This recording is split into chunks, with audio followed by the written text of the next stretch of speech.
두 번째 결정적인 장면은요. 바로 마지막 TV 토론회였고 지금 여론조사 2위 자리를 오차범위 안까지 바짝 추격한 홍준표 후보와 1위 문재인 후보 간의 치열한 접전이 어제 펼쳐졌습니다. 그 장면을 저희가 두 번째 장면으로 꼽았습니다. 문 대 홍, 홍 대 문. 이 두 후보의 대결과 관련해서 저희가 세 가지 키워드를 꼽아봤습니다. 먼저 두 사람의 대결 첫 번째 키워드입니다. 자, 적폐 김정은. 이 적폐와 김정은 과연 어떤 연관성이 있는 키워드일까요? 직접 들어보시죠. 김정은과 북한의 독재 정권은 적폐입니까 아닙니까? 적폐입니다. 적폐죠. 적폐인 것 때문에 청산해야 되겠네요. 그렇죠. 주적이죠, 그럼. 주적. 네. 아, 적폐잖아요. 지라불에는 우리 국방백서에 주적으로 돼 있다 이렇게 또 사실하고 다른 이야기를 네. 아니, 했죠. 적으로 돼 있죠. 그래서 국방백서에. 우리가 군사적으로는 북한이 적이지만 또 다른 한편으로는 우리 통일의 대상이다. 김정은과 북한의 독재 정권은 적폐는 맞다. 적폐는 맞기 때문에 우리 후보님 적폐는 청산해야 되잖아요. 우리가 깨어나야 되는 것은 김정은 정권이 아니라 북한 주민들이죠. 지금 이른바 문 후보의 적폐 프레임을 갖고 문 후보가 북한을 주적이라고 하지 않는 것을 홍 후보가 공격한 건데 이 두 사람의 대화에 대해서 정성희 위원께서 심판이라면 뭐 어떤 쪽이 판정성입니까? 어제는 전체적으로 홍준표 후보가 잘했다고 보는데 예. 저 장면에서는 저는 문재인 후보의 손을 들어주고 아, 그래요? 싶은데 지난번에 한번 학습 효과가 있지 않았습니까? 주적이나 이런 그다음에 누가 주적이냐 하는 거에 대해서 제대로 대답을 못 해가지고 이제 바른 안보 그 계속 어떤 약점인 안보에 대한 불안감 이런 걸 해소시키지 못했는데 이번에는 통일 대상이면서 그다음에 군사적으로는 적이다. 그래서 우리가 보여야 될 것은 북한 주민이다라는 얘기를 제대로 했기 때문에 저 공격에 대해서는 홍준표가 재미를 못 본 것 같고요.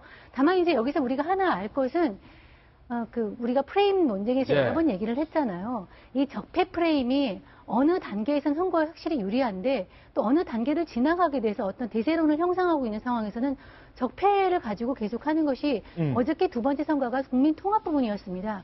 적폐를 가지고 하면은 청산을 해야 되고 분열을 해야 된다는데 이런 부분에 대해서 본인이 적폐를 한 것은 바로 저렇게 다수로 이제 부메랑이 돼서 날아올 수 있다는 것은 우리가 좀 눈여겨봐야 될 것 같습니다. 요 순간에서 정 위원께서는 문 후보의 판정승을 선고하셨고 김병민 의원님 어떠세요? 저는 홍준표 후보의 판정승을 얘기하고 싶습니다. 정성희 의원 틀렸다. 예. 틀렸다기보다 뭐 충분히 의견을 존중하고요. 제가 봤을 때는 홍준표 후보의 질문이 좀 날카로웠어요. 적폐입니까? 라고 물었을 때 문재인 후보가 일단은 당황할 수밖에 없는 것 아니겠습니까? 당황할 때 나오는 웃음 나왔어요. 네, 허허허. 예. 라는 웃음이 나오는데, 왜냐하면 문재인 후보는 북한이랑 대화를 해야 되는 상황을 관점을 갖고 있고, 지난번 토론회에서 주적이냐 아니냐라고 얘기했을 때 살짝 머뭇거렸던 이유 중에 하나는 본인 입장에서는 김정은 정권에서 좋게 생각하지 않더라도 언젠가는 남북 화해적인 관점에서 스스로가 북한을 주적이라고 얘기할 수 없는 상황 아니겠습니까? 그렇기 때문에 적폐냐라고 얘기를 했는데 일단 적폐죠라는 얘기를 끄집어냈다는 건 저는 1차적인 성공이다. 예. 그러고 나서 그럼 적폐니까 청산해야죠라고 물어보니까 2차 당황하는 거 아니겠습니까? 예. 청산해야죠. 그러면 청산하는데 어떻게 대화를 하겠다는 겁니까? 개성공단 재개, 금강산 재개 여러 가지 문제들이 맞물려 있는데 그 과정 속에서 문재인 후보가 당황할 수밖에 없는 논리적 구조로 그러니까 판을 홍준표 후보의 판으로 끄집어 당긴 겁니다.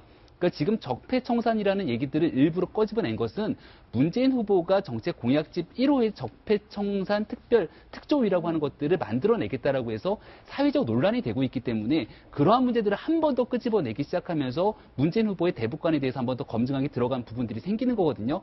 결과론적으로 이 주적 논란까지 이끌어내면서 문재인 후보가 사실상 북한의 김정은 정권에 대해서 예. 어떻게 청산할 것이냐 제재할 것이냐에 대한 명확한 답변을 하지는 못했기 때문에 저는 둘 간의 소위 말하는 본인의 지지층들을 바라보는 유권자들의 표 계산 싸움에서는 이 장면은 홍준표 후보에게 더 유리한 장면이 아니었나 싶어요. 지금 두 분의 심판께서 서로 다른 결과를 냈습니다. 보통 격투기 경기라면 여기서 한 번 더 물어보고 다수결로 해야 되는데 선거가 얼마 남지 않았기 때문에 마지막 판단은 우리 돌직구쇼 시청자 여러분께 맡기겠습니다. 여러분께서는 조금 전 장면에서 어떤 후보의 판정승 손을 들어주시겠습니까? 이번엔 문재인, 홍준표, 문재인 두 후보의 치열한 싸움 두 번째 키워드입니다. 바로 두 번째 키워드는 보수 화형인데요. 이게 어떤 얘기인지 직접 들어보시죠. 문 후보님이 대통령이 되시면 보수 불태우겠다고 했거든요. 그럼 나는 그 화형당하겠네요. 하하하하. 횃불 발언 이야기합니까? 아니 보수 불태우겠다고 했죠. 언제요? 왜 지난번에 이야기했잖아요. 한번 할 때마다 거짓말하면 어떻게 해요? 제가 횃불을 이야기한 것은 우리 그 시민들이 들고 있는 촛불이 더 커져서 거대한 횃불이 되고 그 거대한 횃불이 우리 보수 정권이 만들어 온 적폐들을 다 우리가 청산해야 된다. 그 말씀을 드린 것이죠. 보수 불태우겠다는 그 말은 안 했구먼요. 횃불은 상징적인 표현 아닙니까? 아, 네. 그러면 이해찬 그 의원이 보수 집권하면 괴멸시켜야 된다고. 그럼 우리는 나는 또 문드러지겠네. 그건 예, 어떻게 생각해요? 예, 이번에 정권 교체 확실히 해야 한다. 우리 적폐를 만들어 온 국정농단 세력에게 국정을 다시 맡길 수 없다. 그런 표현을 한 거죠. 아, 보수 괴멸시켜야 된다는 게 저는 그런 그렇게 표현이니까. 이해가 됩니다. 예. 이해찬 의원이 상황이죠. 예. 그렇죠? 자, 그런 말씀 하시고. 노은지 기자, 네. 어제 현장에서 취재하면서 저 장면 봤을 텐데 문 후보가 이 보수 화형과 관련해서 3번 하하하 웃었어요. 네, 되게 당황한 것 같아요. 보기만 해도 뭔가 대답을 제대로 못할 것 같으니까 이렇게 당황을 하는데 결국 문 후보가 얘기한 것 중에 결론은 정권 교체 확실히 하자는 얘기다. 예. 저는 이제 홍 후보가 이해찬 그 의원의 얘기를 듣고 엄청 이제 반겼을 것 같은 게 보수로서는 딱 공격하기 좋은 얘기를 해줬거든요. 예. 저는 지금 뭐 보수 불태우면 나는 화형인가 이거보다도 뭐 보수 괴멸시킨다고 하는데 그럼 나는 문드러지겠네 이 얘기가 좀 더 와닿는데 아무래도 홍 후보 입장에서는 저걸 포인트로 해서 보수 결집의 어떤 고리로 엮어야겠다 예. 이런 생각을 했을 것 같아요. 그래서 그 전략으로 계속해서 집중 공격을 했는데 문 후보는 예상한 대로 계속 웃음으로 일관을 하면서 좀 당황한 이런 모습을 보였습니다. 그러니까 예. 그때 이제 적폐연대 논란 나왔을 때 있잖아요. 그때도 안 후보가 그때 이제 기세가 한참 좋을 때인데 나를 지지하면 적폐 세력이냐 거기에 대해서 이제 당황할 수밖에 없었지 않습니까? 이게 문 후보를 지지하는 분들 사이에서야 이럴 수가 있지만 이게 바깥으로 나오는 순간은 이게 사실 상대를 자극하고 상대를 역결집시키는 거거든요. 그러니까 홍 후보도 마찬가지고 엊그제 그 탈당한 12분들도 완전히 이걸 핑계 삼아가지고 보수를 괴멸시킨다고 하니까 우리가 참을 수 없다라고 탈당의 변의 하나로 넣었을 정도니까 이 부분에서는 문 후보가 조금 당혹할 수밖에 없는 것이고 근데 이제 저는 홍 후보도 친북 좌파 척결이 이번 대선의 의미다 이렇게 하고 있잖아요. 근데 안 후보가 양쪽을 다 싸잡아가지고 아니 이번 대선이 과연 보수를 괴멸시키거나 친북 좌파를 척결하라는 게 시민들의 명령이냐라고 이제 몰아붙이는 모습도 나왔었는데 모르겠습니다. 이게 두 가지가 다 있을 거예요. 양쪽이 이렇게 대립을 해가지고 어쭈 그래 니들이 그래 그럼 예. 우리도 뭉쳐야지라고 되는 프레임이 이제 보통의 보편적인 프레임이고 집토끼 모여라. 그렇죠. 두 번째 안 후보는 여기에서 어찌됐건 나는 내 길을 갈 수밖에 없다. 양쪽은 그렇게 몰아세우고 두 쪽 다에 대해서 분명히 보통 상당한 시민들은 좀 침묵한 다수는 양쪽 다에다가 이제 눈살을 찌푸린다. 나는 일주일 동안 그쪽을 예. 치고 들어가겠다. 이런 거죠. 이 선거 전략도 거기에 담겨 있다는 예. 건데 박성희 전 대변인 그러니까 홍 후보가 처음에 물었던 질문 보수 화형은 일종의 미끼였고 예. 진짜는 뒤에 이해찬 의원의 보수 괴멸에 있었던 거군요. 제 토론회 보면 볼수록요, 홍준표 후보 참 노련하세요. 예. 그거 혹시 아세요?